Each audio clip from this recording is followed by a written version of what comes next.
আপনি কেন নির্বাচন কমিশন থেকে পাস নেননি কেন মোটরসাইকেল চালানোর জন্য? স্যার আমি আসলে মোটরসাইকেল নিয়ে বেরোবো না বা আমরা আপনি সরকারি মন্ত্রণালয়ের লোক, তাহলে প্রেসে চাকরি করছেন কিভাবে? জাস্ট প্র্যাকটিস করছি প্রেসে আপনি চাকরি করছেন কিভাবে? আপনার তো চাকরি করতে পারার কথা না। We have given you license. আপনার তো লাইসেন্স থাকার কথা প্রেসে। আপনি একটা সরকারি চাকরি করছেন, প্রেসে আপনি কোনোভাবে চাকরি করতে পারেন না কেন? তাহলে আপনার প্রেসের কার্ড নিয়ে ঘুরছেন কেন?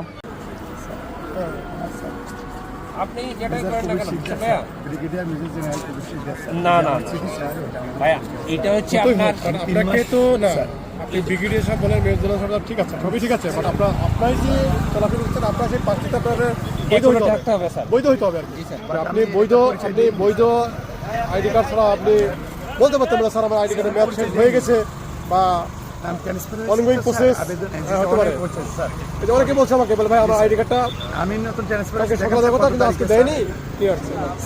আপনাকে সত্য কথা বলতে হবে, ভুল হলে সত্য কথা বলতে হবে। আপনি কথা বলে তো আপনি আমি বলছি স্যার আমি বস্ত্র পাঠানোতে চাকরি করি স্যার, আমি জাস্ট আর কি প্র্যাকটিস হিসেবে এই আপনার প্রজন্মতে আসছি, বাট আমি এটা জব করি না বা এটা আমার পেশা না। আর আমাকে আইডি কার্ড কার? আইডি কার্ড এই আইডি কার্ড কাছে এটা আমার, এই যে স্যার আমি আর কি প্র্যাকটিস করার জন্য নতুন আর কি করছিলাম, বাট করি না, আমি এটা ইউজও করি না, যাইও না স্যার। এখন স্যার আমার বাচ্চা সে অসুস্থ স্যার, হয়তো হাসপাতালে নিয়ে যাওয়া লাগবে। আপনি যদি বিলিভ না করেন স্যার, আমার ফ্যামিলির সাথে কথা বলতে পারেন স্যার।